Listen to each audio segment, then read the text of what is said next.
Bonjour à tous et bienvenue dans le 16e épisode de The Little Big Show.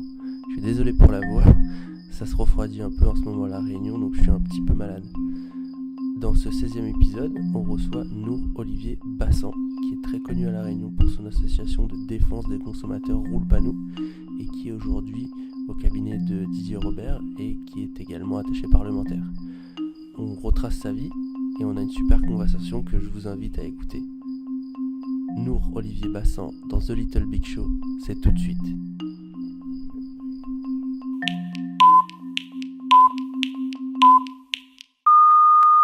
Mais c'est moi qui suis honoré. Pardon. Alors, Nour Olivier Bassan, déjà, il faudrait nous expliquer. Nour Olivier, c'est un prénom pas commun. Alors, c'est très particulier. On y reviendra quand on reviendra aux origines, évidemment.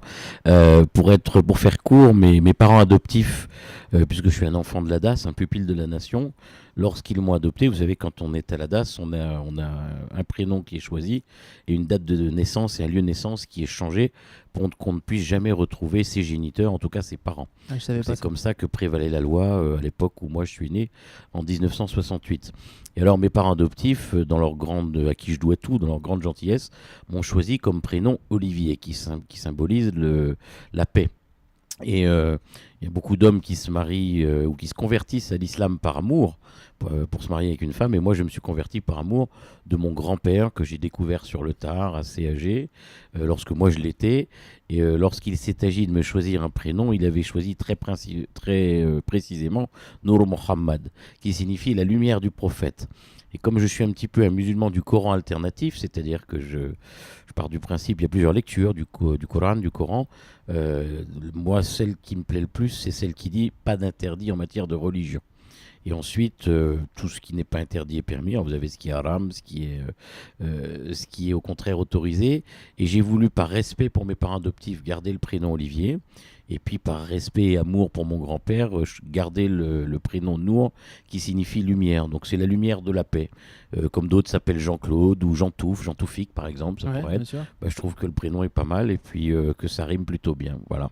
Et alors, pour être clair, avec peut-être le 1% d'auditeurs de La Réunion qui te connaissent pas, mais il doit y en avoir, et puis il y a des nouvelles générations qui arrivent et qui vont écouter ça. Comment tu te présentes ? Mais d'abord, le plus important, puisqu'on me pose souvent la question, c'est de dire que je suis né à La Réunion. On me demande parfois si je suis mauricien. Je dois avoir une tête de mauricien sans doute, ce qui n'est pas désagréable à entendre. Mais en tout cas, je suis né à La Réunion. Mon nombril est enterré à La Réunion. Mais j'ai été abandonné lorsque j'avais 6 mois. Dans un chemin de canne, chemin du centre. J'y suis resté 72 heures, sans soins, sans personne. Et dans la vie, on a parfois de la malchance. Et puis, on a aussi une bonne étoile qui veille sur nous. Et j'ai eu la chance d'avoir une époque où il n'y avait pas de GSM, il n'y avait pas beaucoup de téléphones. On n'a jamais su qui l'avait fait, mais il y a une dame qui est allée à la boutique chemin du centre, appeler les gendarmes pour dire qu'on avait trouvé un enfant qui était entouré de chiens. À l'époque, les chiens étaient souvent très malades, raison pour laquelle je suis resté malade longtemps, et un peu mordu, on va dire. Et qui m'a déclaré, donc les gendarmes m'ont récupéré, et comme j'étais extrêmement malade, ils m'ont emmené à l'hôpital d'enfants. Et à l'hôpital d'enfants, j'ai eu la chance de tomber sur plusieurs médecins hommes. Vous savez qu'il y a beaucoup on est uniquement avec un milieu féminin, puisque c'était uniquement des sœurs qui s'occupaient de nous. Et lorsque nous étions malades, les seules personnes qui s'occupaient de nous étaient des hommes, dont un en particulier auquel je dois tout, qui était à l'époque VAT, c'est-à-dire qu'au lieu de faire le service militaire, écoute, il l'a fait en médecine. Ici, à l'hôpital d'enfants. Et cet homme-là s'appelle toujours d'ailleurs Jean-Pierre Bassan. Aujourd'hui, il a monté en grade puisqu'il a été agrégé en cardiologie. C'est lui qui a inventé les stents avec 2 compagnons à lui, 2 amis à lui, des provinces de Grenoble et de Clermont-Ferrand, lui de Besançon. Il a été président de la Société européenne de cardiologie, ce qui n'est pas rien, et puis vice-président de l'American Heart, ce qui est bien aussi. Et c'est quelqu'un qui continue à faire beaucoup de publications, à œuvrer, à travailler. Et de lui, j'ai appris d'abord à travailler énormément. Et à partir d'un principe simple, c'est que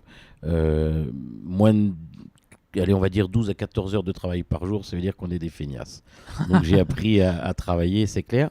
Et je garde de cette partie-là la DAS, pupille de la nation. J'en ai peu parlé avant d'avoir 45, c'est quelque chose de très caché, 45 ou 50 ans. Et puis maintenant que je suis grand-père, j'ai une petite fille qui a 6 ans, je me dis que Non pas que j'en ai eu honte, mais que c'est une partie de mon enfance que j'ai toujours voulu occulter ou cacher. Et puis finalement, je pense qu'elle explique tout mon parcours et tout ce que j'ai fait ensuite. Parce que lorsque vous êtes abandonné comme ça, à l'âge de 6 mois, c'est très dur. Et vous connaissez ni votre géniteur ni votre génitrice. Et vous pensez que finalement, on n'a pas dû beaucoup vous aimer pour vous faire ça. Soit on en veut à la terre entière et puis on se venge sur tout le monde, on devient mauvais garçon, voyou, bien on tourne mal. Ou alors au contraire, on en fait une force et puis on se dit que la chance qu'on a pu avoir par la suite, on essaye de la partager, d'en faire bénéficier les autres. Et je crois que c'est ce que j'ai fait toute mon existence, essayer d'aider les autres et en tout cas de les comprendre et de ne pas les juger. Parce que si y a un grand principe de l'action humaine qui régit l'action humaine, c'est la réciprocité. Comme on aimerait que les gens se comportent avec soi-même, il faut se comporter avec eux. Donc moi, je pose peu de questions aux gens. Ils me disent ce qu'ils ont envie de me dire. S'ils ne m'en parlent pas, c'est que c'est leur secret, ça fait partie de leur vie intime.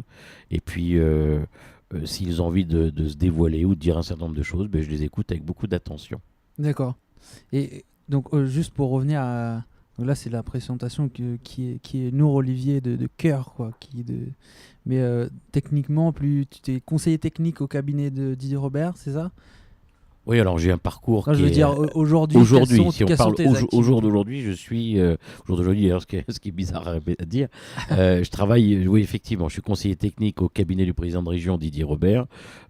J'y ai pris beaucoup de plaisir, mais j'ai eu un parcours où j'ai toujours finalement été, j'ai fait un BTH hôtelier, un brevet de technicien hôtelier, parce que j'ai eu longtemps, grâce à mes parents adoptifs, été pendant tous les étés aux États-Unis. Que j'ai un pays que j'ai beaucoup aimé, l'Angleterre moins, parce qu'on n'y mange pas très bien, et que les gens ils sont moins ouverts ou moins sympathiques. J'ai adoré les États-Unis, et à l'époque, je me suis rendu compte que la cuisine française était extrêmement prisée. Donc mon souhait était d'apprendre à cuisiner correctement, à faire de la bonne cuisine française, et aller m'installer aux États-Unis. Puis entre-temps, donc j'ai eu mon brevet de technicien hôtelier, option cuisine. J'ai fait quelques grands restaurants qui m'ont beaucoup plu, avec des MOF, des meilleurs ouvriers de France, ou alors des meilleurs sommeliers de France, où j'ai beaucoup appris. J'aime beaucoup le vin, je préfère d'ailleurs le vin au champagne, en règle générale. Et puis après, j'ai eu une rencontre dans mon existence, à Besançon d'ailleurs, ville dont mes parents adoptifs c'est la ville où tu as grandi, où j'ai grandi. Ouais. Et un beau jour, Jacques Chirac, candidat à l'élection présidentielle, est présent. Et comme je devais être le seul black people de l'assistance, il est forcément venu me saluer, alors que l'ensemble de ma famille est plutôt bariste. Raymond Barre était un ami de la famille. Il venait de temps en temps à la maison, on le connaissait bien.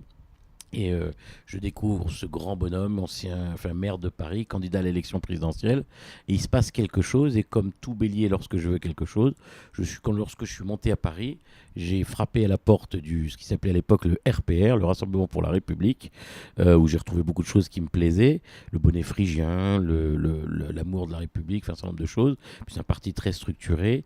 Et le 9 septembre 1989, j'ai eu la chance d'être assis en face de Jacques Chirac et de sa fille Laurence qui s'est suicidée depuis, et puis de pouvoir dialoguer avec lui et de travailler un tout petit peu pour lui parce qu'il était rarement en mairie, mais énormément au service et avec Alain Juppé qu'on appelait Amstrad. C'est une génération que tu ne connais pas, c'est une marque d'ordinateur. Si, je connais. Tu as connu. Alors écoute, c'est-à-dire que c'est un cerveau d'une intelligence supérieure.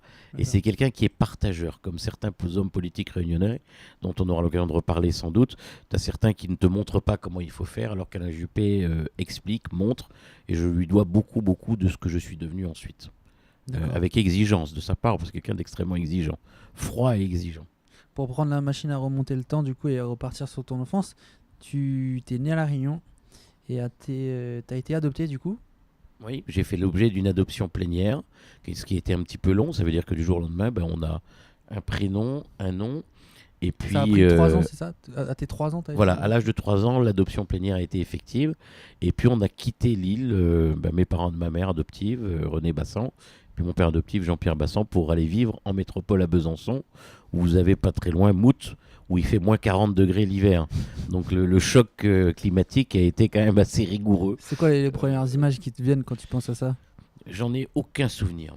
Ouais. Réellement, parce que j'ai été... le meilleur souvenir que j'ai, c'est lorsque je suis venu en vacances à La Réunion en 1975 une première fois, en 1986, en 1988, et puis définitivement en 1989. C'est ce qu'on appelle la mémoire olfactive. C'est-à-dire que je pense que de tous mes sens, je n'avais rien oublié de La Réunion. Il y a un proverbe africain qui dit tu quittes l'Afrique, mais l'Afrique ne te quitte jamais. Je crois que c'est Aimé Césaire qui écrit ça dans Hostie Noire. Et, la réalité concernant la Réunion, c'est que moi j'ai eu des réminiscences d'odeurs que j'avais le sentiment de n'avoir jamais oublié ou qui étaient toujours à l'intérieur ou en moi. Et que tu n'avais pas croisé en sur les métropole. marchés, quand on se promène partout. Et je suis extrêmement sensible, encore à mon âge, à 50 ans aujourd'hui, à tout ce qui m'entoure, aux bonnes ou aux mauvaises odeurs. Les mauvaises odeurs, comme beaucoup de gens m'insupportent, mais les bonnes odeurs ou les odeurs particulières m'attirent particulièrement. Et alors, elle faisait quoi en fait ta famille en métropole? Elle était à Besançon. Alors, Et t'as grandi dans quel environnement familial? C'est ça la question en fait. ma mère, Renée Bassan, donc ma mère, en fait, a dévoué toute son existence à son mari. Elle était secrétaire trilingue, elle avait une très très bonne maîtrise du français en lettres anciennes. Aujourd'hui, vous avez des professeurs de français en lettres modernes, et puis vous avez ce qui est quand même mieux à mon sens, des professeurs en lettres anciennes. Vous avez une ministre sans doute la plus nulle de toutes les ministres de l'éducation nationale que nous ayons eues sous la Ve République, Najat Vallaud-Belkacem, qui a voulu retirer à la fois le latin et le grec de l'enseignement de ces chères petites têtes blondes ou brunes, ce qui est une erreur capitale parce que du latin et du grec, on apprend tout. Par exemple, c'est la base de la langue française pour celles et ceux qui l'utilisent correctement. Elle nous vient justement de ses racines. Et le plus important, c'est pas forcément de parler couramment le latin ancien ou le grec, mais en tout cas, c'est d'en connaître les fondamentaux. Et 5 siècles avant Jésus-Christ, les Grecs savaient tout. Panem et kirkantes en grec, du pain et des jeux. Vous voyez qu'aujourd'hui, ça n'a toujours pas changé. Et je pourrais vous en citer comme ça énormément. Moi, je fais partie de celles et ceux qui sont pour que, au plus jeune âge, les enfants ou les adolescents ensuite, au collège, puissent apprendre justement, faire le choix libre d'apprendre ou ne pas apprendre. En tout cas, qu'on leur laisse la possibilité d'apprendre plutôt le latin, le grec et 2 langues étrangères, plutôt que européenne, c'est-à-dire l'espagnol ou l'allemand, plutôt que d'aller leur apprendre le chinois. C'est intéressant pour le commerce, donc c'est plutôt intéressant plutôt que d'aller leur apprendre l'arabe. Et c'est moi qui vous le dis, moi qui suis musulman, je pense que c'est du communautarisme de bas étage qui m'insupporte. D'accord. Et pour revenir du coup à ce que faisaient tes parents? Alors, ma Tu m'as maman, dit ta maman en fait, et ma mère a fait le plus beau métier du monde puisqu'elle a arrêté de travailler, à la fois pour aider mon père dans ses publications et dans tout le travail qu'elle faisait. Et le plus beau métier du monde, c'est celui de maman. Ouais. Elle m'a élevé moi. Il y a des parents qui élèvent leurs enfants, puis il y a des parents qui éduquent leurs enfants, puis il y en a qui les élèvent au sens, je vais dire, noble du terme, c'est-à-dire elle l'a fait à la fois pour moi où c'était relativement facile, puis puisque j'ai été adopté à l'âge de 3 ans, et puis ma sœur adoptive Anne-Valérie, qui est née aussi à La Réunion, qui vit en métropole, a été adoptée elle à l'âge de 18 mois. On est allé chercher ensemble avec mes parents à l'aéroport. À l'époque à Orly, et ma mère nous a consacré toute sa vie uniquement pour sa famille. C'est une mère exemplaire. Elle est décédée aujourd'hui, elle est morte il y a quelques années d'un cancer qui était d'une maladie assez longue et assez douloureuse, assez difficile. Ouais. On a une belle pensée pour elle. Oui, merci. et tu te souviens du coup du jour où t'es allé chercher ta sœur? Alors je m'en souviens pour une seule raison, c'est que la grande inquiétude du père Bassan à Paris, ça peut faire sourire aujourd'hui. Moi, je fais partie de celles et ceux qui ont souffert du racisme en métropole, évidemment. Ouais. Je me suis fait traiter de négro plusieurs fois ou très souvent. Le distinguo entre les personnes d'origine indienne ou d'origine africaine ne se faisant pas. Ouais. Sa seule inquiétude était de lui acheter une poupée, mais pas une poupée normale, une poupée qui soit noire obligatoirement. Donc, je m'en souviens comme si c'était hier. Ouais, il voulait qu'elle se sente bien et qu'elle soit inclue directement. Qu'elle se sente effectivement chez elle en arrivant et qu'il n'y ait pas de choses qui puissent la rebuter. Et chose qui m'a beaucoup choqué, moi, qui nous a choqué pendant des années. Mon père en a même pleuré, j'en parle ici. Ma petite sœur, quand elle est arrivée chez nous, elle récupérait les miettes de pain sur la table en fin de repas. Elle les cachait dans sa chambre sous son oreiller de peur de manquer. Vous voyez, comme beaucoup d'enfants qui ont été abandonnés. Donc on a fait juste une pause parce que tu as eu un coup de fil, mais du coup ta soeur planqué les... Oui, ça veut dire que, en fait, vous savez qu'on a commencé le siècle dernier avec 2 milliards d'habitants sur la surface du globe terrestre. Et aujourd'hui, on est à presque 8 milliards d'habitants. le nombre de Chinois dépassant celui d'Indiens. Et puis en 2025, les Indiens en nombre numériquement dépasseront les Chinois.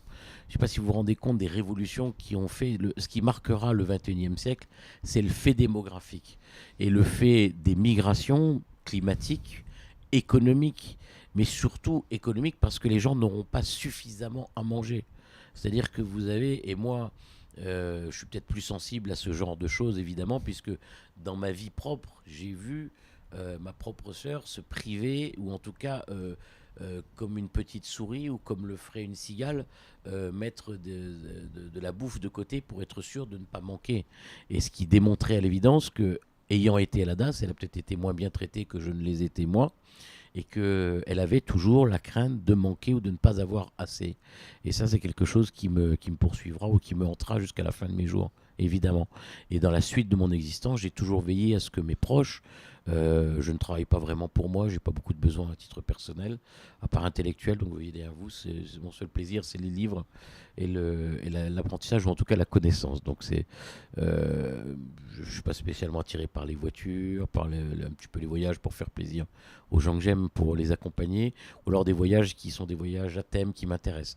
Mais en règle générale, le plus important, c'est de veiller à ce que celles et ceux qu'on aime ne manquent finalement de rien. D'accord. Ça, c'est important. Et donc, ton père, il faisait quoi? Ben, mon père est devenu un immense et un très très grand médecin. D'accord. C'est-à-dire qu'il a fait médecine ensuite, il est devenu agrégé de cardiologie, et puis c'est devenu... il fut une époque où je pense que c'était un des 6 meilleurs mondiaux, et je crois qu'il est encore dans les 10 meilleurs aujourd'hui, cardiologue au monde. Et à chaque fois que quelqu'un porte un stent, ben, il le doit à Monsieur Machcourt, au professeur Bassan, et puis à un autre professeur Un aussi. stent, c'est un... Les stents, c'est les petits appareils qu'on met Petit pacemaker, voilà, pour ouvrir les valves. J'en ai 2 d'ailleurs, moi, à titre D'accord, personnel, ouais. parce que j'ai fait une crise cardiaque Ouais, en 2014. le 14 mars 2014, parce que je suis un peu de surpoids, évidemment, des élections, une vie trépidante de bélier. 16 heures de travail par jour. Et puis beaucoup trop de cigarettes, évidemment, je crois. Et j'aime bien parler de l'enfance.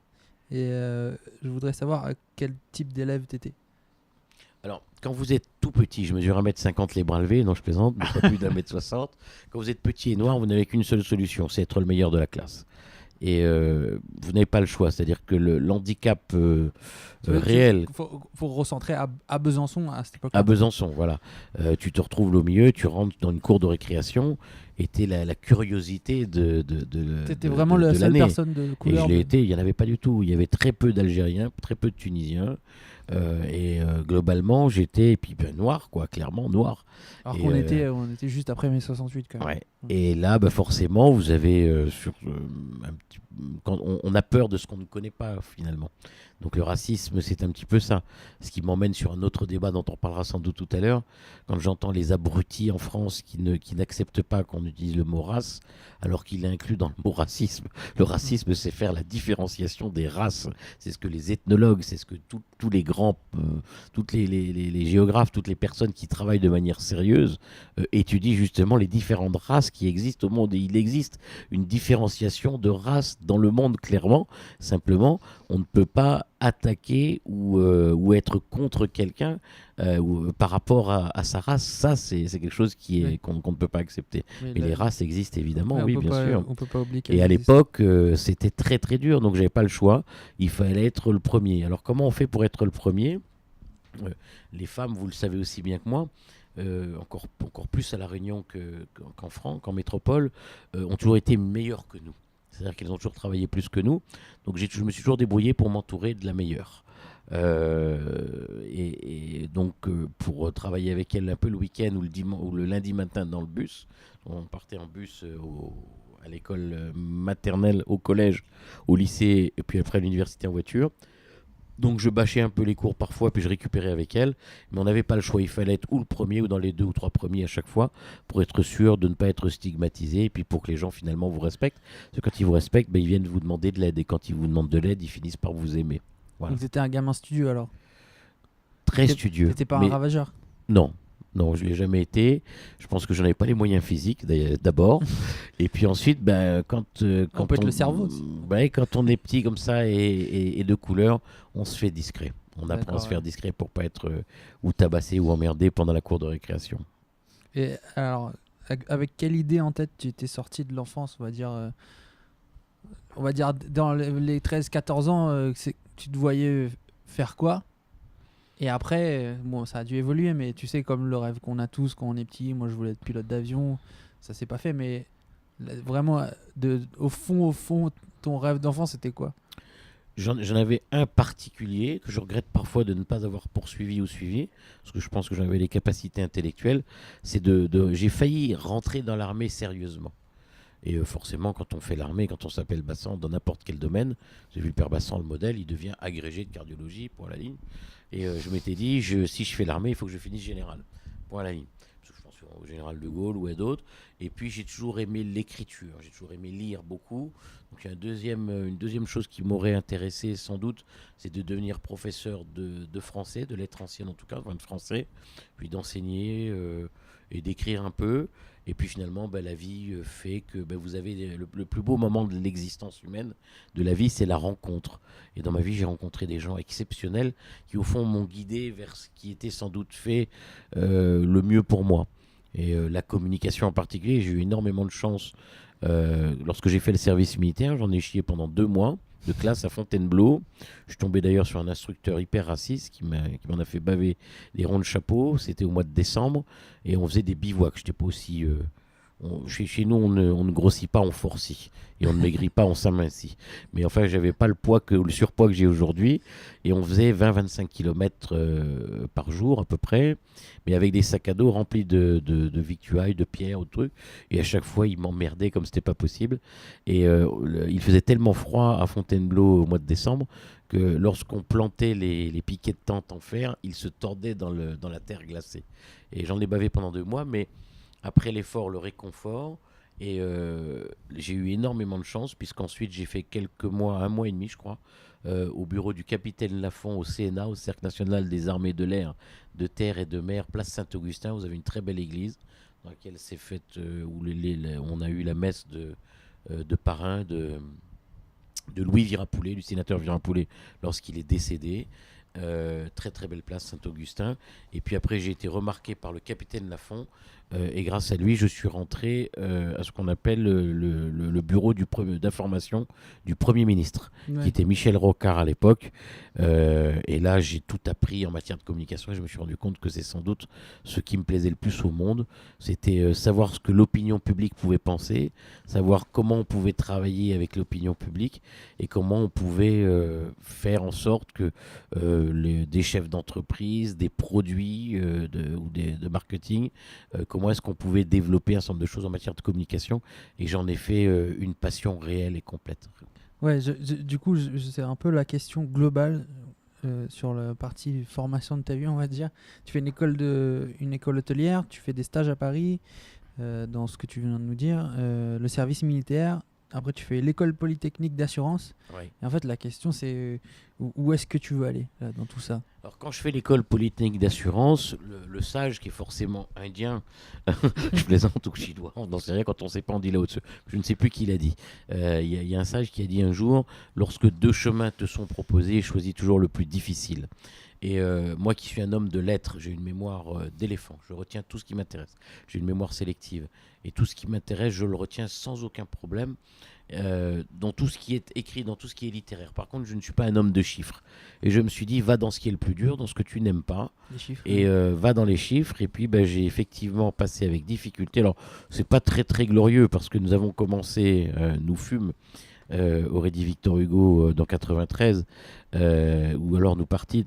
On a commencé à 24 très exactement, on a fini à 16 et je suis arrivé 15e de ma promotion, donc avant-dernier. Mais j'ai eu mon diplôme à l'école polytechnique d'assurance et j'en suis extrêmement fier, où il faut 2 choses. Juste ton métier aussi, tu le sais, c'est que il faut avoir une très bonne mémoire, il faut être quelqu'un de rigoureux en matière assurantielle, de rigoureux, de consciencieux, et j'allais dire même il faut être un bon technicien, point à la ligne.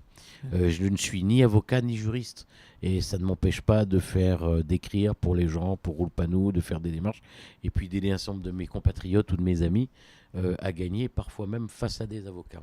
En tout cas, à monter des conclusions qui leur ont permis de gagner. J'en suis assez fier. En 88 ou 89, je sais plus, tu rentres à La Réunion et là tu es chargé de mission pour le RPR. Alors c'est la rencontre de ma vie. C'est Jacques Chirac qui me présente le sénateur-maire Paul Moreau. Parce qu'à chaque fois je lui dis que je veux revenir. Il se rappelait jamais de mon prénom. Il me dit alors le Réunionnais, qu'est-ce que tu veux faire? Et je lui dis monsieur le maire, parce qu'il était maire de Paris, il n'était pas encore président de la République. Moi j'aimerais bien repartir à l'île de la Réunion parce que je suis né là-bas. Oh, qu'est-ce que tu nous emmerdes? T'es très bien ici, tu bosses, t'as encore plein de choses à apprendre. Je dis oui, mais j'aimerais bien. Il me dit qu'est-ce qui t'ennuie? Si c'est le froid, je dis pas que, mais aussi. Il me dit bon, alors la prochaine fois qu'il vient à La Réunion, je te présenterai mon ami Paul Moreau. Et j'ai rencontré un homme aussi grand que Jacques Chirac, Paul Moreau, un homme de la terre, quelqu'un de formidable, quelqu'un d'extrêmement... Quelque chose à voir avec la famille qui gère les... Bien sûr, ses Ouais. 2 fils, Daniel, que j'apprécie énormément, D'accord. et Régis, qui sont de gros bosseurs, Royal Bourbon, avec qui j'ai gardé de très bons contacts. Et le sénateur-maire Paul Moreau a eu la gentillesse de me prendre, de me faire revenir à La Réunion comme chargé de mission du RPR. Puis ensuite, j'ai travaillé, j'étais attaché du groupe à la région Réunion, qui est un groupe d'opposition à l'époque, sous présidence d'Yves Barrault, du groupe RPR-UDF non inscrit. J'ai ensuite été attaché parlementaire au Sénat. Enfin, j'ai eu un parcours assez riche. J'ai été à la mairie de Saint-André, à la mairie de Saint-Paul, à la mairie de Saint-Denis. Enfin, j'ai fait 8 ans à la mairie de Saint-Pierre pour aboutir en 2014 à la région Réunion sous présidence de Didier Robert, un président jeune, dynamique, qui m'a plu par à la fois sa formation et puis mais j'ai appris avec tout le monde au fond. De tous, j'ai retiré quelque chose de positif. Vous savez bien quelque chose qui me caractérise, c'est que j'ai une faculté exceptionnelle à oublier les mauvaises choses et les mauvais moments ou les choses un petit peu négatives, mais j'ai une mémoire sélective là-dessus et à ne me souvenir que des bonnes choses. À part quand on a blessé mes amis ou mes proches, je peux être une dureté implacable. Pour moi, je m'en fiche un petit peu, j'ai pas beaucoup d'amour propre. Mais par contre, quand on blesse celles ou ceux que j'aime, là, je peux devenir extrêmement dur ou extrêmement violent verbalement, ou carrément méprisant à l'endroit où, vis-à-vis de certaines personnes, ça m'est arrivé parfois, oui. Et tu arrives avec quoi en tête quand tu arrives à La Réunion? Quand tu arrives en 88, donc tu as 20 ans en fait. Bah, d'abord, je Tu as suis 20 fier. ans, tu arrives à La Réunion, Je suis fier de revenir dans le pays qui m'a vu naître et puis surtout de chercher mes origines, évidemment, de savoir quel est mon géniteur, quelle est ma génitrice, d'où je viens. Il y a quand même il fut une époque où, en 86, je me faisais arrêter dans le métro parce que j'avais une espèce de grosse moustache. Quand on est jeune, on est parfois con. J'ai une moustache tellement grosse qu'on aurait dit un Pakistanais. Et je me faisais arrêter régulièrement dans le métro. C'était pénible, c'était insupportable. Et un beau jour, je me suis rasé la moustache et j'ai vu des larmes couler sur mes joues. Et je me suis demandé d'où elles venaient. C'est la première fois, je crois en 86, que je me suis posé la question de savoir d'où je venais et finalement qui devait être mes parents ou mes ancêtres. C'est comme si tu avais mis cette question de côté pendant un moment. Je pense que je l'ai complètement occulté parce que les vrais parents, pour moi, sont ceux qui nous élèvent, sont ceux qui sont avec nous. Et globalement, cette question ne m'avait pas spécialement effleuré l'esprit. J'étais le fils du professeur Bassan et de René Bassan, point la ligne. Et donc, je me suis jamais posé cette question-là, mais elle est arrivée le jour où j'ai rasé cette moustache, où je me suis dit, tiens, je vais m'intéresser à savoir d'où je viens. Et donc, mon ami Philippe Séguin, pour qui j'ai beaucoup d'affection, qui a aussi été un pupille de la nation, qui à l'époque était ministre des Affaires sociales, m'a beaucoup aidé à retrouver ma famille, ce qui est difficile et ce qui à l'époque était interdit. Et je lui dois la chance que j'ai eue de pouvoir savoir qui étaient mes géniteurs et ma génitrice et mon géniteur, effectivement. Oui. Et Philippe est quelqu'un pour qui j'avais une affection gaulliste sociale, un homme de grande culture. Je crois que je lui dois beaucoup de ce que je suis aujourd'hui dans ma passion des livres, dans ma passion de l'histoire, quelqu'un d'extrêmement exigeant, colérique, très dur. Il aurait dû finir président de la République. Il aurait dû devenir Premier ministre, mais c'est son mauvais caractère qui l'a empêché de le devenir. Ah. Voilà. Et juste, si tu me parles, si on peut reparler de cette pas des retrouvailles, mais alors ça t'a fait du bien au moins de partir sur le chemin de la recherche. Ça peut être très douloureux comme ça peut être extrêmement fructueux, intéressant. Ça m'a permis d'abord de savoir que j'avais deux origines. une, on dit Malbois ici, indienne, du côté du père, et puis une musulmane arabe du côté de la mère. Donc déjà, alors il faut que vous sachiez, ce que je n'ai jamais dit, c'est que le Jean-Pierre Bassan et René Bassan, mes parents adoptifs, sont des gens extraordinaires, exceptionnels, qui sortent de l'ordinaire, et extraordinaires qui sortent de l'ordinaire. C'est-à-dire que ni ma sœur ni moi n'avons été obligés de faire le catéchisme, ni de rentrer en religion. Et moi, j'ai fait un baptême d'adulte, puisque j'étais dans une institution privée, qui s'appelait l'Institution Saint-Joseph, où j'ai rencontré des pères extrêmement cultivés, qui m'ont fait découvrir Bernanos, de grands écrivains français. J'ai adoré, j'ai Saint-Augustin, je vous parlais tout à l'heure de Saint-Paul, Saoul de Tarse, Saint-Paul l'évangéliste, qui est sans doute un de mes préférés, oui, c'est un musulman qui vous le dit. Et en 85, j'ai fait un baptême d'adulte parce que j'ai fait le voyage pèlerinage en Italie avec l'Institution Saint-Joseph et je l'ai fait à Saint-Pierre de Rome et j'ai eu une chance extraordinaire puisque c'est Jean-Paul II. Vous savez, il y a des petits groupes comme ça et ces gens vous pouvez être baptisé par un diacre, un évêque ou n'importe qui. Et puis je pense qu'il a vu le groupe de Réunionnais Jean-Paul II et qu'il est venu et que j'ai fait un baptême catholique d'adulte. J'ai été baptisé à l'époque par Jean-Paul II en 85. Ce qui fait qu'aujourd'hui, j'ai une sorte de syncrétisme religieux. Les grandes religions, c'est quoi? Vous avez les religions polythéistes, les Védas, 5000 ans d'histoire, c'est extraordinaire. Vous allez en Inde, vous lisez des choses qui peuvent vous étonner. Les 10 commandements qu'on a retrouvés plus tard, vous les retrouvez déjà dans l'enseignement védique. Vous pouvez les retrouver aussi dans l'enseignement bouddhique. Et puis ensuite, vous avez les 3 grandes religions du livre, qui sont d'abord la religion juive, qui est extraordinaire, c'est l'Ancien Testament. Vous avez les évangélistes, et puis ensuite, le christianisme, c'est très compliqué, parce que les gens font quelque chose qui ne tient pas la route, parce que le christianisme n'existe que 5 siècles après Jésus-Christ. Les évangélistes, pour la plupart, n'ont jamais connu Jésus-Christ. Jésus-Christ qui était le plus grand des Juifs, évidemment. Et la vérité, en fait, c'est qu'on parle beaucoup, on dit énormément de choses sur les religions. Religion, ça vient du latin religare, ce qui relie l'homme à Dieu. Et de l'islam aussi, j'ai beaucoup appris. Donc, les religions, pour moi, c'est vraiment... il ne doit pas y avoir de dogme. Quand je parle de syncrétisme religieux, on peut aussi bien honorer être animiste, comme le sont certains malgaches, par exemple, qui croient aux éléments, à l'eau, au feu, à la terre, à l'air, au culte des ancêtres, comme le font les Indiens, comme le font beaucoup d'Africains ou les Sudaf aussi. Et puis dans le même temps, être imprégné par une religion judéo-chrétienne ou islamique. Le mot d'islam, pardon, parce qu'il ne faut pas le dévoyer. Un islam des Lumières, en tout cas. Mais je pense qu'il y a de bonnes choses à prendre dans toutes les religions. C'est comme le communisme, les religions. Ça part d'un très bon sentiment, c'est l'utilisation qu'on peut en faire qui est dramatique. Je ne veux pas vous laisser poser vos questions, mais la première occurrence de fraternité dans l'histoire du monde, elle est très intéressante. C'est l'œil était dans la tombe et regardait Caïn, Abel et Caïn. C'est-à-dire qu'il y a un frère qui tue l'autre. Ça, c'est l'Ancien Testament. Vous vous rendez compte? C'est ça la première occurrence de fraternité. Et moi, je suis contre, si vous voyez, il faut quand même garder à l'esprit, toujours, que l'homme, contrairement à ce scélérat on aura l'occasion d'en reparler. Moi, j'aime beaucoup Voltaire, mais j'abhorre et je ne supporte pas, j'ai même pas envie de prononcer son nom, Rousseau, parce que Rousseau croit à l'égalitarisme nivellateur, c'est-à-dire que finalement tout le monde devrait être supposément égal, mais non, les êtres ne sont pas égaux.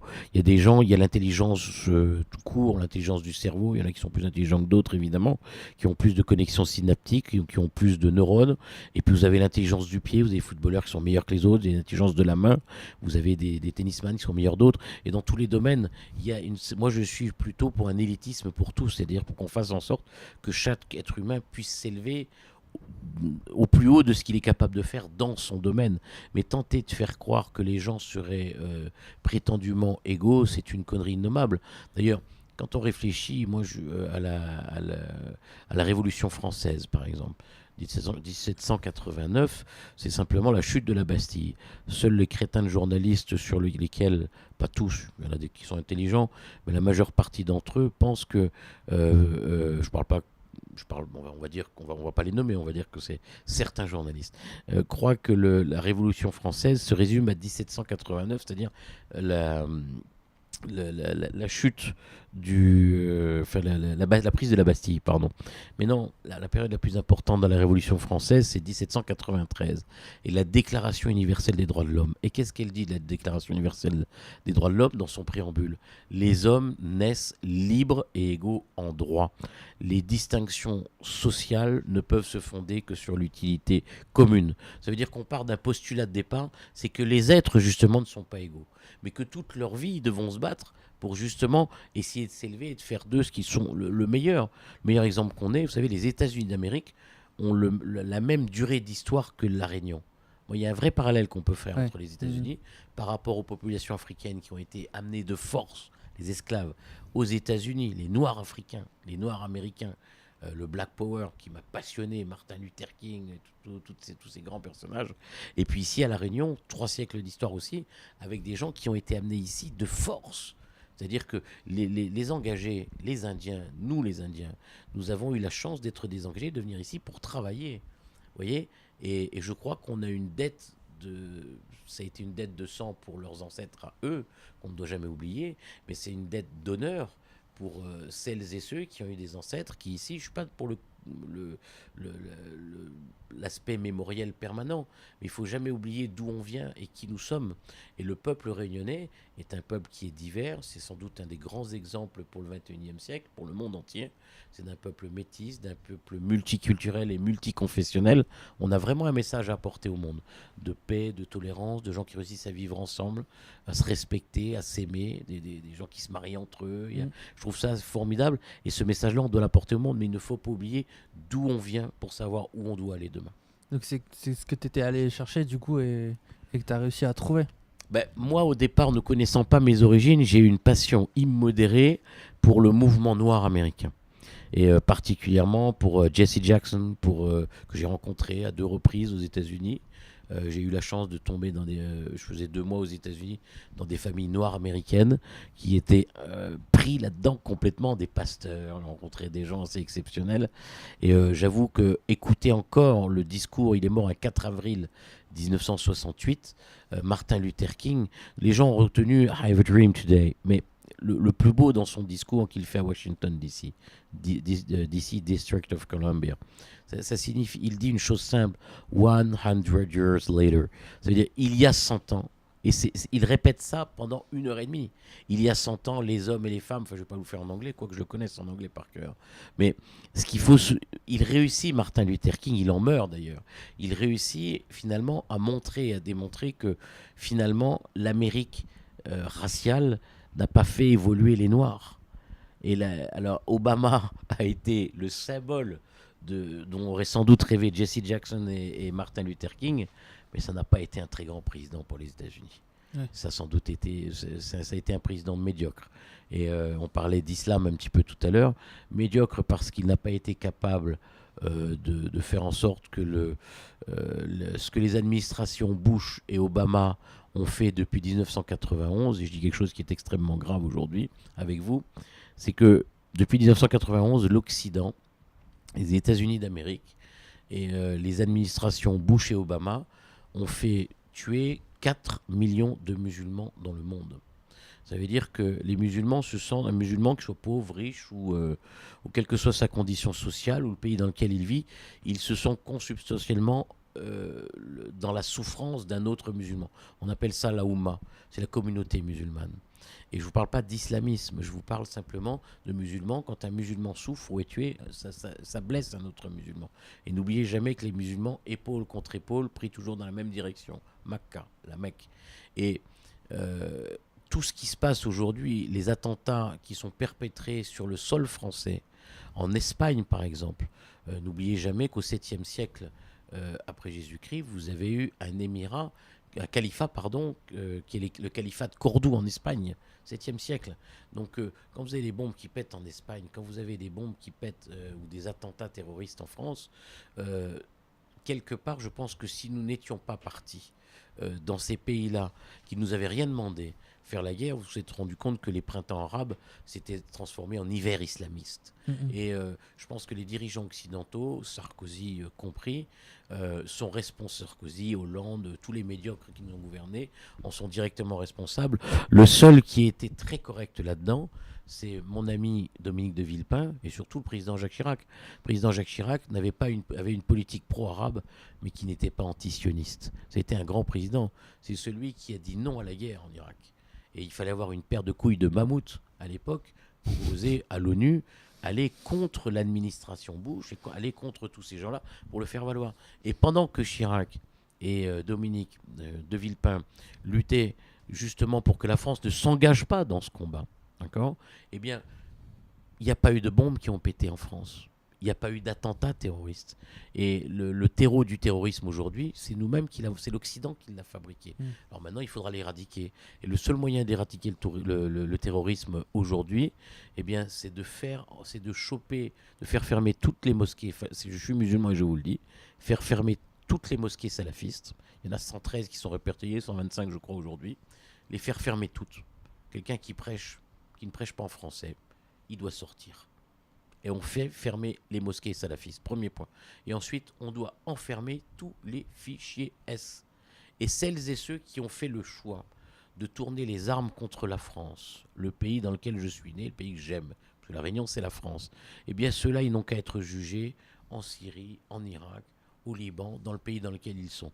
Ils doivent assumer leurs actes et la conséquence de leurs actes. Parce que demain, ce seront des innocents à nouveau, des enfants français, espagnols, italiens, allemands qui mourront parce que des fous de Dieu, des islamistes viendront faire péter des bombes en Europe. Très bien. Tu reviens vite sur les choses qui te passionnent, même si on essaie de parler de toi. C'est marrant. Mais du coup, ça fait une bonne transition parce que là, tu parles des gens que tu aimerais protéger. Et j'aimerais savoir à partir de quand tu as commencé à vouloir défendre les consommateurs à La Réunion. C'est arrivé quand ? Alors la question vaut son pesant de nougat. J'ai un ami qui s'appelait, qui est décédé depuis, mort d'un cancer, qui devait peser 35 kilos quand il nous a quittés, qui est un ancien CRS. Qui faisait la plus belle paella, j'allais dire du monde. Ici à La Réunion, la meilleure paella que j'ai mangée, c'est la sienne. Et Tonio, étant atteint d'un cancer, m'a proposé de recevoir des gens avec Gaston Edmond sur l'Orgeco, qui est une association reconnue d'utilité nationale, d'utilité publique.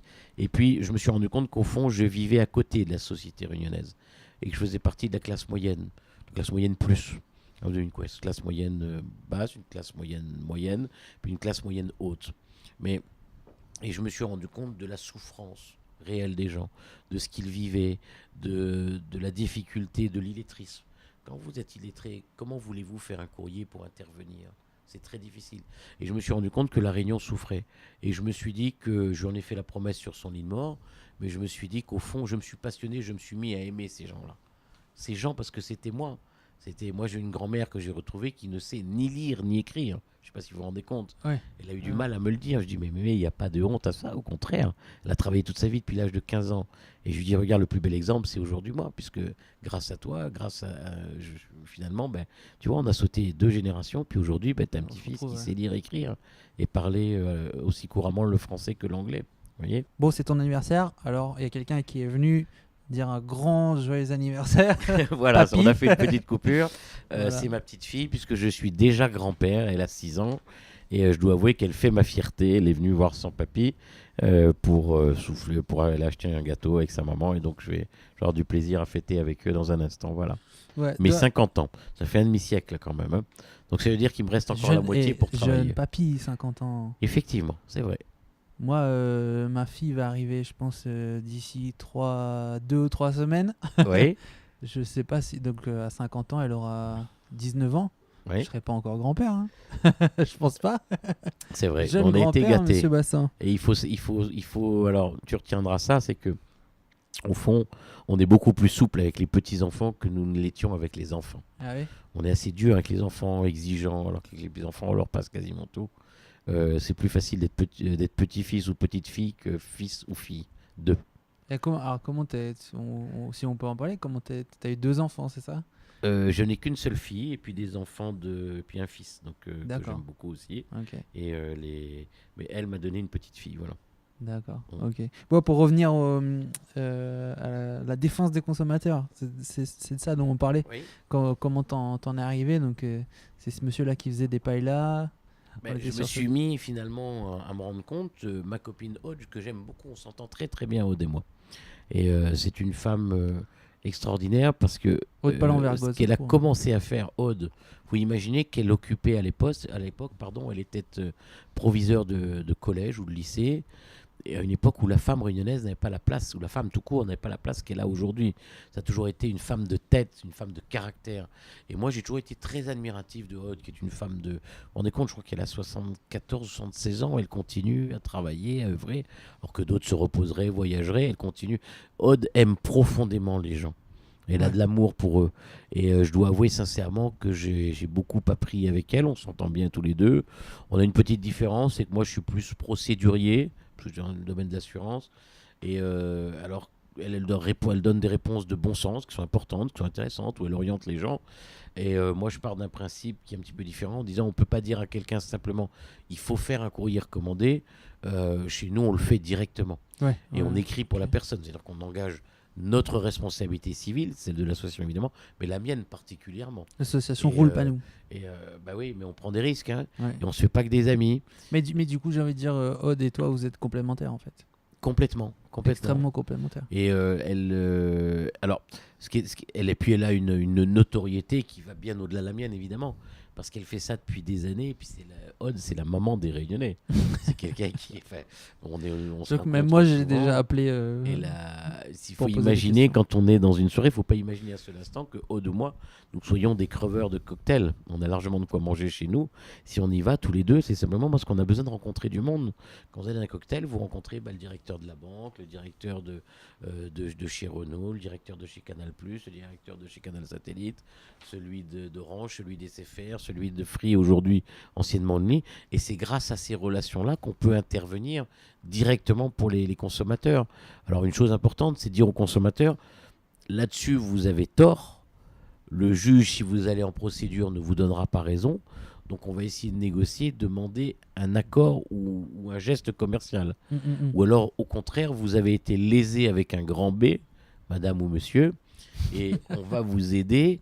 Et si besoin est ou si besoin était, dans le cadre de l'AGI, de l'aide juridictionnelle, ou dans le cadre d'une protection juridique, ou dans le cadre d'une convention d'honoraires signée avec un avocat, c'est-à-dire que vous savez exactement ce que vous allez penser du début jusqu'à la fin de la procédure, on va demander à un avocat dont c'est le métier de vous défendre au tribunal pour faire valoir vos droits. Ouais. Et on se débrouille toujours, on a la culture du résultat. Moi j'ai toujours eu ça. Alors je dis toujours la vérité aux gens, on ne se fait pas que des amis, mais globalement c'est toujours mieux, c'est de leur dire oui ça marche ou non ça ne marchera pas. Après, chacun assume ce qu'il a dit ou ce qu'il a cru. Mais globalement, il y a des choses dures à entendre parfois. Mais en matière, par exemple, à La Réunion, c'est quelque chose qui revient très très souvent. En matière de droit, enfin pas de droit bail, de propriété.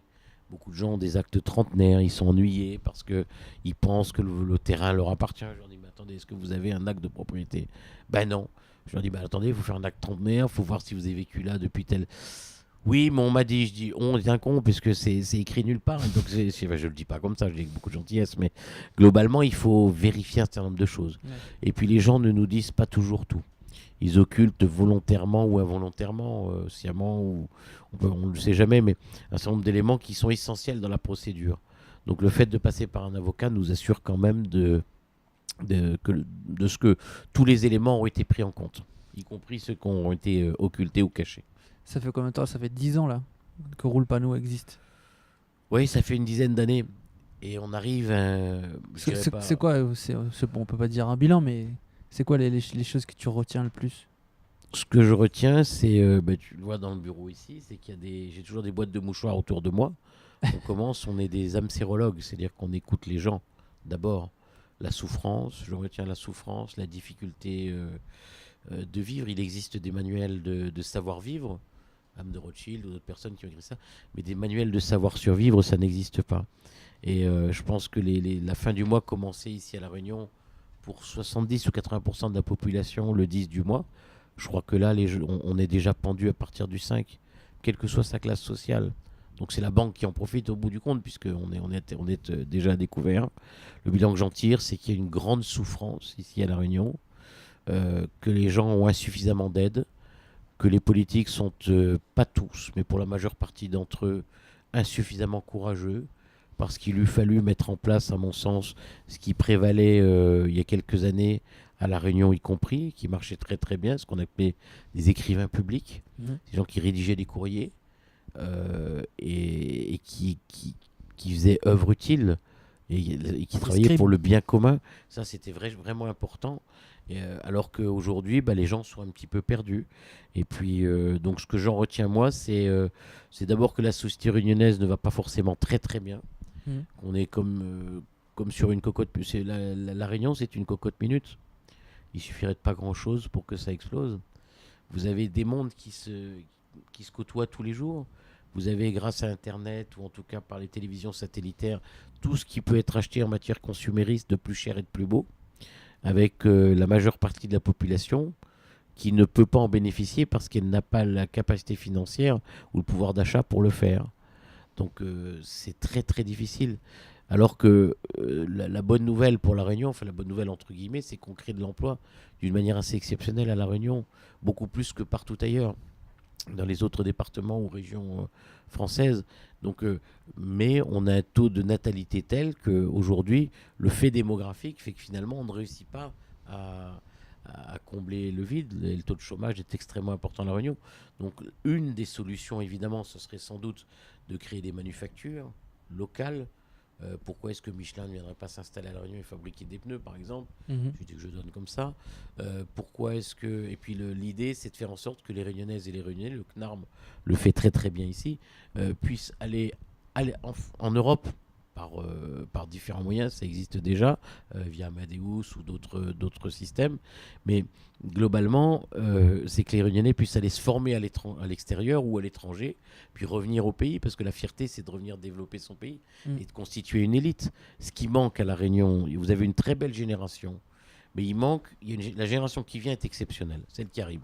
Moi, je mets toute ma confiance dans celle qui arrive.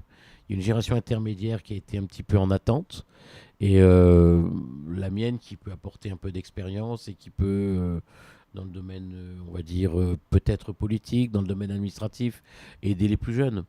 Mais globalement, La Réunion souffre de ne pas avoir une élite intellectuelle qui l'emmène jusqu'en haut et qui fait en sorte que tout le monde puisse parler d'une seule et même voix, d'une unique voix, pour être connu, représenté et écouté et entendu à Paris. Ce qui nous manque, c'est ça aujourd'hui. C'est-à-dire que vous avez un élu qui part à Paris qui dit quelque chose, 15 jours après, vous en avez un autre qui arrive qui dit autre chose, et puis finalement, le ministre des Dom-Tom, ou le Premier ministre, ou le ministre de... quel que soit le ministre des Transports, on va dire, attendez, vous n'avez pas dit la même chose. Vous ne réussissez pas à vous entendre à La Réunion, on va donner aux Antillais, parce qu'ils ont trouvé une solution entre eux. Vous voyez ? Donc il faut qu'à un moment donné, une fois les élections passées, une fois les élections terminées, il faut trouver un système pour que les gens puissent s'entendre et ne parler que d'une seule voix. C'est un peu ce que fait Nadia Ramassamy, je la félicite d'ailleurs pour ça. Elle n'a fait que suivre ce que Jean-Paul Virapollet avait déjà fait à l'époque, puisqu'il était président de l'intergroupe parlementaire, à la fois qui regroupait le Sénat et l'Assemblée nationale, où les lois étaient travaillées intelligemment ensemble. Voilà. Donc, puis à La Réunion, il y a des grandes spécificités. Vous avez la défiscalisation. Tout le monde nous parle de l'article 73, alinéa 5. La majeure partie de celles et ceux qui en parlent ne l'ont jamais lu. Pour la plupart, ou ne le connaissent pas. C'est quoi cet article ? Ça permet de faire des lois pays, mais en protégeant La Réunion de pouvoir, du risque de l'autonomie. L'alinéa 5 particulièrement. Vous avez certains esprits chagrins qui vous disent qu'il faudrait le faire sauter, mais ce sont des abrutis qui ne l'ont pas lu. Ce sont des imbéciles et des ignares. Parce que s'ils avaient été intelligents, il faut, pour faire passer ces lois-là, grâce à l'article 73 alinéa 5, ou alinéa 4 en l'occurrence, il suffit tout simplement d'avoir les 2 tiers de la majorité des 2 parlements réunis. D'accord ? Ça s'appelle le Congrès. Et lorsque François Hollande est arrivé en 2012, eh bien, il avait la majorité à l'Assemblée nationale et la majorité au Sénat. Si les députés avaient été formés, ils auraient pu faire passer des lois pays ici à La Réunion d'une manière assez exceptionnelle. Avant eux, bien évidemment, ceux qui connaissent le métier, Jean-Paul Virapollet le premier, à La Réunion, vous avez la défiscalisation, qui n'existe pas en métropole. À La Réunion, vous aviez la prime au premier enfant, au deuxième enfant. Vous ne l'aviez pas en métropole. Au deuxième enfant, pardon, vous ne l'aviez pas en métropole. À La Réunion, il existe plein de choses que vous n'aviez pas ailleurs, grâce justement à ces lois d'exception. Mais être député, c'est difficile. C'est un métier qui s'apprend. Ouais. Et quelle loi paraît essentielle Qu'est-ce qu'il faudrait changer pour que on retrouve moins de disparités dans la population et que les gens aient plus de travail et que Idéalement, il faudrait que qu'il n'y ait pas cette cocotte minute comme tu dis. idéalement, il faudrait que l'île puisse être globalement ou totalement ou intégralement une île franche. À partir de ce moment-là, je pense qu'on aura beaucoup plus de facilité en matière fiscale et en matière d'impôts pour les petits artisans, pour les entrepreneurs, ou alors que de grandes zones franches soient ouvertes ici à La Réunion. Évidemment, ça a commencé, il y en a quelques-unes. Ça, c'est un des premiers points. Le deuxième, c'est de parier sur la mobilité pour un retour au pays ensuite de celles et ceux qui reviennent formés et diplômés. Mais ce qui viendra, à mon avis, dans les 15-20 années qui viennent, la grande responsabilité économique et politique, ça va être de veiller à ce que l'argent, simplement, c'est très simple, c'est à ce que l'argent qui est gagné ici à La Réunion reste sur les territoires réunionnais. Et c'est qu'il n'aille pas remplir des caisses, dans le meilleur des cas, aux Antilles ou sur la France métropolitaine, ou alors dans les paradis fiscaux. Voilà. Il faudrait que l'argent qui est gagné ici, grâce à la sueur, au travail des Réunionnaises et des Réunionnais, reste ici à La Réunion. Et moi, vous avez plusieurs syndicats de salariés qui font leur boulot. Vous avez les syndicats patronaux. Et il y en a un particulier qui s'appelle la CPME, qui a succédé, c'est le nouveau nom de la CGPME. Et eux, en particulier, se battent justement pour l'ancrage local et pour le développement endogène, c'est-à-dire pour faire en sorte que l'argent qui est produit à La Réunion reste et soit réinvesti ici à La Réunion. Et c'est la plus grande difficulté qu'on ait ici, c'est qu'au fond, les grands groupes renvoient l'argent à l'extérieur. Et c'est qu'il y a une deuxième chose, mais c'est un petit peu technique, je vais essayer de le faire simple, c'est que quand un major ou un très grand groupe, comme de grands groupes, comme peuvent l'être le groupe Vinci ou d'autres groupes, obtient un marché, c'est qu'il n'est pas des sous-traitants réunionnais, c'est qu'il est des co-traitants qui traitent à un prix et que eux soient payés directement par la collectivité, l'État, la région, le département directement. Ça changerait, à mon avis, considérablement les choses. Donc l'avenir, il est surtout là. On a besoin de très grands groupes devant, clairement. Mais il ne faut pas que les entreprises réunionnaises ne soient que des sous-traitantes. Parce que là, elles s'endettent, elles investissent beaucoup, avec des charges, des dettes sociales et des choses comme ça. C'est extrêmement difficile, extrêmement dur. Puis n'oubliez pas qu'à La Réunion, vous avez des agriculteurs pauvres, des artisans pauvres. Moi, j'en rencontre tous les jours, souvent, enfin tous les week-ends où je reçois. Et je suis effaré par le montant d'une retraite d'un petit agriculteur de 300 ou de 400 euros. Vous voyez ? Pareil pour certains artisans, c'est dramatique. Donc La Réunion souffre. Et ne pas La Réunion souffre et La Réunion a des difficultés. Ne pas le voir, c'est être complètement aveugle et sourd aux difficultés de la population. Et si on n'y prend pas garde, il suffirait d'une toute petite étincelle pour que ça explose. Et si on pouvait revenir dans le temps, et qu'on restait à cette époque, si tu avais 18 ans aujourd'hui, à La Réunion, tu ferais quoi ? Si j'avais 18 ans aujourd'hui, je pense pas que je serais très bon parce que la jeunesse aujourd'hui a tout sous la main. Et à la limite, le trop-plein. Regarde le nombre de chaînes de télévision qu'on a. Ouais. De l'embarras, nous n'avons que le choix. Et je pense que la vie est très très difficile, beaucoup plus difficile qu'on ne l'imagine pour cette génération-là. Et si j'avais 18 ans, très sincèrement, c'est pas là en ce moment que j'aurais aimé avoir 18 ans. C'est en 1940. J'aurais aimé avoir 18 ans en 1940. Mais comme nous, c'est limite de l'âge d'or. Moi, j'aurais savoir. aimé avoir 18 ans en 1968. Et t'aurais été sur les barricades ou alors t'aurais été calme? Moi, je pense que j'aurais été sur les barricades. Qu'est-ce que ça a apporté, mai 68, à la société française? Pas grand-chose. Ça a apporté des choses exceptionnelles en matière de changement de mentalité, en matière de sexualité, en matière de changement de comportement. C'est l'avènement de 80 après les radios libres, toute la gauche. François Mitterrand était de gauche et socialiste jusqu'en 1983, et ça a été une période sensationnelle, extraordinaire. vraiment fabuleuse, l'abolition de l'homosexualité, enfin la décriminalisation de l'homosexualité en 1982, l'abolition de la peine de mort, les radios libres, les télévisions, enfin extraordinaire, tout. Mais tout ce qui s'est passé en 1980 est le fruit d'une partie de 1968. Mais dites-vous bien que ce qui a été décidé aux accords de Grenelle, où Édouard Balladur, secrétaire général de l'Élysée, de Georges Pompidou, a traité avec Henri Krasuki de la CGT et quelques autres syndicalistes, ce qui avait été donné dans la main droite en 68 a été repris avec l'inflation en 1969 par la main gauche. Et finalement, les gens n'ont rien gagné du tout. 68 a été... Et puis moi, ce que je reproche particulièrement en 1968, c'est au mouvement de mai 68, c'est la perte de valeur. Il est interdit d'interdire. Liberté dans le domaine moral, liberté dans le domaine de société. Et finalement, où on tente de faire croire que tout se rassemblerait supposément et que tous les êtres seraient égaux. Non. Il y a des gens qui sont plus travailleurs d'autres, il y a des gens qui sont plus intelligents que d'autres, il y a des gens qui valent mieux que d'autres. Et les paresseux ne doivent pas réussir aussi bien que ceux qui travaillent et qui sont valeureux et courageux, vous voyez. Et moi, je ne supporte pas cette espèce d'esprit mai 68 art, baba cool, ce qu'on appelle aujourd'hui les bobos penseurs. Hein. Léo Ferré disait le problème des gens qui pensent en rond, c'est qu'ils ont les idées courtes.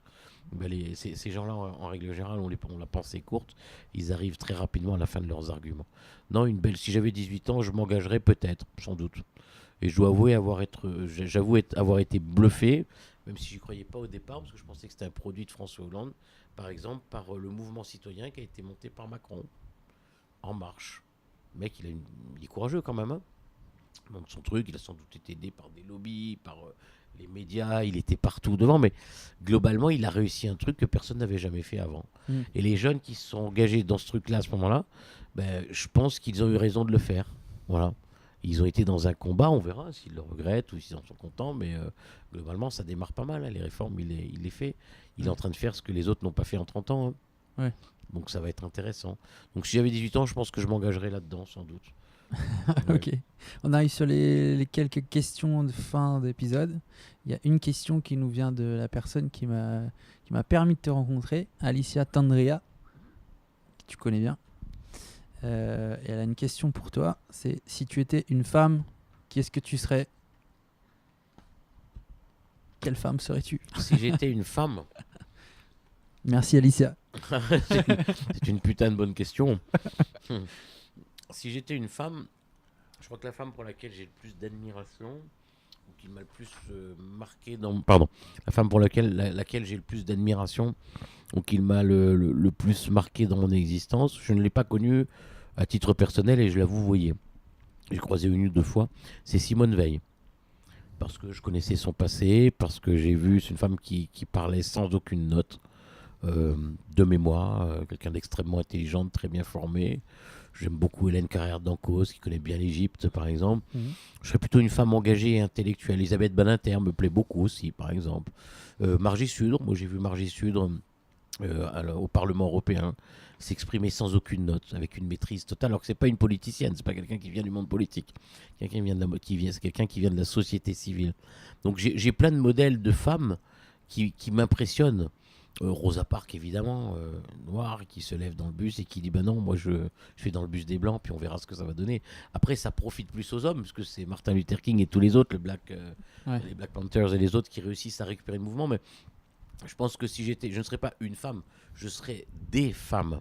D'accord. Et moi, je retiendrai de la femme ce que François Truffaut fait dire à Jean-Pierre Léaud dans L'homme qui aimait les femmes. Les jambes des femmes sont comme des compas qui arpentent le globe terrestre pour lui donner son équilibre. Et la femme, c'est ce qui donne l'équilibre à l'homme. Ce fumier, il écrit très très bien, c'était très, comme Céline d'ailleurs. C'est un très grand écrivain français, Aragon, mais ce salopard a travaillé pour Radio Vichy avec Elsa Triolet. D'accord. Donc ce sont deux saloperies gauchistes. Et, mais il a écrit de belles choses. C'est un très très grand écrivain français. Par exemple, j'aurais aimé être Camille Rodin. Rodin, par exemple, a eu la chance d'avoir Camille Claudel. On en est même à se demander si les belles sculptures de Rodin, le baiser de Rodin que vous voyez, n'a pas été fait par Camille Claudel, par exemple. Vous voyez. Donc il y a des femmes qui ont été à la fois des inspiratrices, c'est plutôt des femmes qui ont marqué. Vous avez, puis à La Réunion ou même ailleurs, c'est pas une femme, c'est des femmes ou le mot féminin. Et puis je termine simplement en disant une chose simple, c'est que vous avez à La Réunion, la société réunionnaise est une société matriarcale. On a tous été élevés par nos mères, par nos tantes, par nos grands-mères, par nos grandes sœurs. Donc on a tous été élevés, donc on doit tout aux femmes. Alors qu'il y a une inégalité de traitement, une inégalité salariale qui est absolument dégueulasse à l'endroit des femmes. C'est quelque chose qui me déplaît, enfin, que j'aborde complètement. Et la place de la femme dans la société réunionnaise n'est pas facile. Les femmes ont souvent une triple vie. Une double vie parfois, mais une triple vie souvent. C'est-à-dire que vous avez la vie professionnelle, la vie familiale et la vie maritale. Est-ce que vous vous rendez compte ? Heureusement que la société a évolué, où les hommes participent davantage aux tâches ménagères, à l'aide au foyer, où sont plus présents. Enfin, quand vous faites l'entrée des écoles le matin, c'est plus souvent les mamans qui déposent les enfants que nous. Très sincèrement, les hommes. Donc, non, on a la chance d'avoir des... Mais je ne serais pas une femme pour répondre à Alicien, mais c'est des femmes. D'accord. Et en tout cas, l'esprit féminin fort. Après, peut-être une référence pour les choses suivantes que tu aimerais faire découvrir aux gens qui nous écoutent. Donc, un film que tu aimerais faire découvrir, par exemple. Que tu aimerais que les auditeurs regardent. Un film qui a ou qui aurait marqué ma vie d'une manière particulière. Ou simplement un film que tu aimes. Un film français que j'ai beaucoup aimé, souvent je préfère je trouve les films américains souvent beaucoup plus péchus, c'est L'Immortel, avec Jean Reno. D'accord. D'abord parce que ça commence avec un très bel opéra de Puccini, je suis passionné d'opéra. Non, Puis Jean Reno incarne le rôle d'une manière exceptionnelle, d'un ancien voyou repenti. Enfin, ce film me plaît beaucoup, je le conseille vraiment. J'ai conseillé à un ami ce matin de revoir La crise de Colin Serrault. C'est un film ancien. Bon, il y a plein de films. Moi, je suis passionné par le cinéma en règle générale. D'accord. Ouais. Un livre que demain il faudrait absolument qu'on lise. Derrière vous, tous, sans exception aucune. C'est pas un livre qu'il faut lire, c'est avoir une bibliothèque. Moi, je juge un homme à la bibliothèque qui est la sienne, et moi, j'ai des bibliothèques. Je peux pas m'arrêter un seul. Si je partais sur une île déserte, je n'emmènerais pas un livre. À la limite, non, j'allais dire, c'est le dictionnaire, c'est des livres parce que vous avez vous avez tout dans un vrai dictionnaire, mais globalement, c'est plutôt des livres. Très clairement, si vous commencez le mémorial de Sainte-Hélène, vous le commencez du début jusqu'à la fin. Vous avez tout me passionne. Donc globalement, c'est pas un livre uniquement. C'est difficile de faire des choix. Non, c'est pas ça. C'est que je suis assez éclectique. Ce que je conseillerais plutôt qu'un livre, c'est de dire aux gens qui nous écoutent, soyons curieux. Commençons d'abord par partir d'un postulat simple, c'est que du monde, les Grecs savaient tout. 5 siècles avant Jésus-Christ. Qu'ensuite, civilisation judéo-chrétienne, romaine, on va porter un petit peu, et que la France a eu un heureux siècle de XVIIe siècle. C'est sans doute le plus grand siècle en matière de littérature. Grand siècle. Donc se concentrer sur celui-ci. Puis après, moi j'ai des passions particulières pour Maupassant, pour Flaubert, pour Victor Hugo. Vous savez, on dit souvent la langue de Molière. Moi, la plus belle langue que j'aime, moi, je préfère dire la langue de Victor Hugo. Retenez ça. Ce siècle avait 2 ans, Rome remplaçait Sparte, déjà Napoléon perçait sous Bonaparte. Alors, dans Besançon, vieille ville espagnole, jetée comme la graine au gré du vent qui vole, naquit d'un sang breton et lorrain, à la fois un jeune homme sans prénom, sans regard et sans voix. C'est Victor Hugo qui parle de lui. Est-ce que vous vous rendez compte il pose, ce siècle avait 2 ans. Rome remplaçait Sparte. C'est-à-dire, on est en 1802, tout est dit. Le plus grand écrivain français pour moi, c'est Victor Hugo. C'est Les Misérables. Vous avez un autre qui est extraordinaire, c'est Balzac. On ne peut pas s'arrêter à un seul écrivain. Balzac, c'est un titan. Vous avez la légende des siècles d'un côté et vous avez un bourreau de travail. Tous les écrivains français me passionnent, mais j'aime bien aussi l'âme slave. J'aime bien Dostoïevski, j'ai relu Tolstoï il n'y a pas très longtemps. On est obligé d'avoir lu l'Iliade et l'Odyssée. Allez demander à quelqu'un de 18 ans, vous me posiez la question tout à l'heure, la plupart d'entre eux confondent Achille et Alexandre le Grand, bien sûr. Peu savent qui est Andromaque, peu savent que... Vous savez, regardez la littérature comme c'est beau, c'est le visage qui fit voguer 1000 navires, Hélène de Sparte, qui devient Hélène de Troie. Voilà ce qui me passionne clairement. Vous voyez, ça me fait encore bander. et je l'utilise volontairement, c'est que ça me donne encore la gaule. Quand je relis ce genre de choses, voilà une femme qui quitte le roi Ménélas, qui, par amour, part avec Paris, qui est en fait Alexandre, et qui revient chez le roi Priam, et qui finalement, par elle, pas uniquement, mais la chute de Troie, c'est finalement l'histoire d'un amour. Et ce que les gens, la petite histoire retient, c'est l'histoire générale. Et ce que vous et moi, ou ce que le jeune de 10 ans devra retenir en l'ayant lu, c'est que vous avez deux destins qui sont terribles. Vous avez celui d'Hélène, qui devient Hélène de Troie, qui par amour vit un amour exceptionnel. Achille qui meurt d'ailleurs sous les murs de Troie. Vous avez le cheval de Troie, vous avez tout ça. Puis à côté, vous avez le destin d'Andromaque qui est terrible. Elle perd son père, qui meurt, qui est assassiné par les Grecs. Elle perd ses 7 frères. Elle perd son mari Hector. Vous voyez, 2 destins tragiques et un destin glorieux ou exceptionnel d'amour. Donc c'est ça la tragédie. Et l'histoire de la vie humaine, c'est une tragédie. Puis on n'a pas parlé de la mort tous les deux. Et je dois avouer, on la retrouve beaucoup. Je connais beaucoup, quasiment par cœur, Brassens, Brel et Ferré. Ah ben alors, c'est parfait parce que c'est la question suivante, c'est une musique ou un musicien ou une chanson que tu aimerais qu'on réécoute, que je puisse mettre en valeur en postant ton épisode. Ma préférée, c'est La mémoire et la mer de Léo Ferré. Et vous allez me trouver peut-être un peu vieux jeu. Comme j'ai fait une crise cardiaque et que mon cœur s'est arrêté et qu'on l'a remis en route, je me suis dit que je pourrais partir demain. J'ai déjà fait beaucoup, je suis un miraculé quand même. Et je me suis dit que j'aurais préparé un petit CD pour pas qu'il s'ennuie le jour de la veillée. Mais la plus belle pour moi, c'est La mémoire et la mer. Mais je les aime toutes indistinctement ou différemment. J'aime certaines chansons de Ferrat d'une manière passionnée, certaines de Sardou, de Johnny Hallyday, de chanteurs à texte en règle générale. Mais Brel, c'est un passionné, c'est très beau dans le port d'Amsterdam, puisqu'il est capable de dire aux femmes, vous connaissez l'histoire, il écrit « Ne me quitte pas ». Et il se met devant sa femme France à genoux, et puis il lui dit « Ne me quitte pas, il faut oublier, tout peut s'oublier, qui s'enfuit déjà, oublier le temps des malentendus et le temps perdu, à savoir comment ».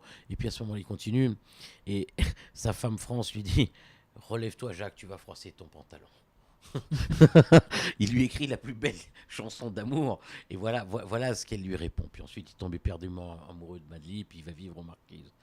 Chez Ferré, il y a beaucoup plus de folie, d'anarchie, que j'adore. Je suis pourtant un homme de droite et de centre droit, et je pense avoir une préférence pour Ferré. Et Brassens, c'est plus un chanteur à texte. J'ai appris la langue française, beaucoup avec Brassens. Avec lui, j'ai appris ce qu'était une Vénus calipiche, par exemple. Une Vénus a un gros cul. Je ne savais pas ce que ça voulait dire. Il utilise beaucoup de références historiques, de très grands poètes. Le Petit Cheval Blanc de Paul Fort, Lamartine, Pensée des morts. C'est des chansons qui sont extraordinaires. Donc il n'y a pas une. Il y a celle-ci, La mémoire et la mer, parce qu'elle me bouleverse et qu'elle m'habite et qu'elle me parle énormément. Mais beaucoup de chansons, évidemment, me plaisent. Brassens a énormément chanté la mort. Ouais. J'allais rebondir là-dessus, tu voulais parler de la mort la mort, en règle générale, moi, c'est quelque chose qui m'a toujours suivi ou poursuivi. Et là, en vieillissant, je vais de moins en moins aux enterrements de mes amis, parce qu'il y a eu quelques petits soucis de santé, je me dis que je vais éviter d'y passer juste derrière. Je t'ai offert de la chance tout à l'heure. Voilà, donc j'ai la chance qui arrive, mais puis il me reste encore un demi-siècle à faire, mais ce que je retiens de très très beau et de très intéressant, vous voyez, on peut être la pire crapule ou la pire saloperie au monde.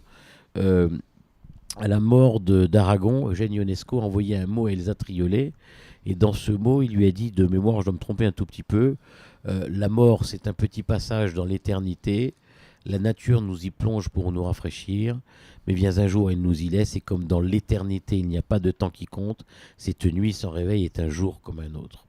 Ionesco, qui n'était pas quelqu'un de très prolixe, Ionesco faisait des pièces de théâtre, c'est dur, il n'y avait pas beaucoup de sentiments, et j'ai trouvé ça extrêmement beau de la part d'Eugène Ionesco. Je trouvais ça très très beau.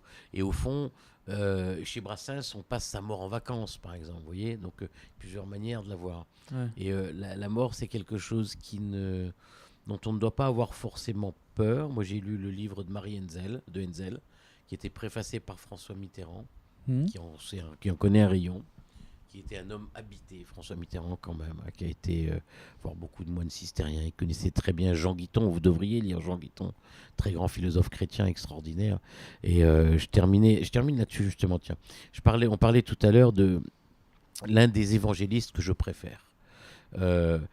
D'ailleurs, lorsque j'ai été baptisé, j'ai lu l'épître de Saint Paul aux Corinthiens.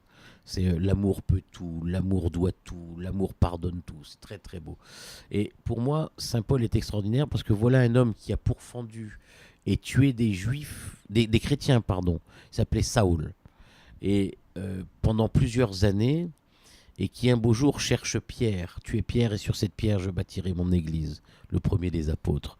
D'ailleurs Jésus lui dit, le coq aura chanté 3 fois que tu m'auras déjà trahi, Pierre.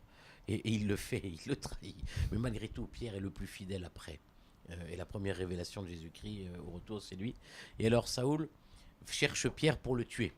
Et on lui dit, mais Pierre, il est parti, il est parti à Damas. Alors qu'est-ce que fait Saoul, le juif? Il part à Damas. Et sur le chemin de Damas, il a une révélation. Et Dieu lui parle. Le Verbe se fait chair, le Verbe parle. Vous savez, c'est ce qu'on appelle le Saint-Esprit. On n'y croit pas, je vous explique l'histoire, elle est très belle. Ouais. Et l'avorton de Dieu, donc Saoul, devient aveugle. Il perd la vue. Et il retrouve la vue et ça devient le plus grand de tous les chrétiens.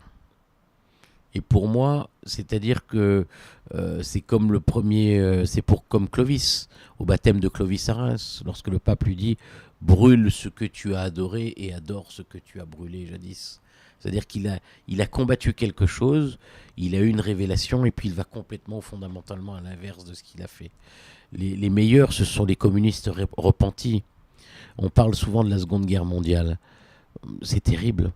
C'est 8 millions de morts. 800 000 tziganes environ, 6 millions de juifs, 400 000 homosexuels, environ 200 000 francs-maçons. Hein. Puis ceux avant, c'était les communistes, évidemment. Donc c'est terrible.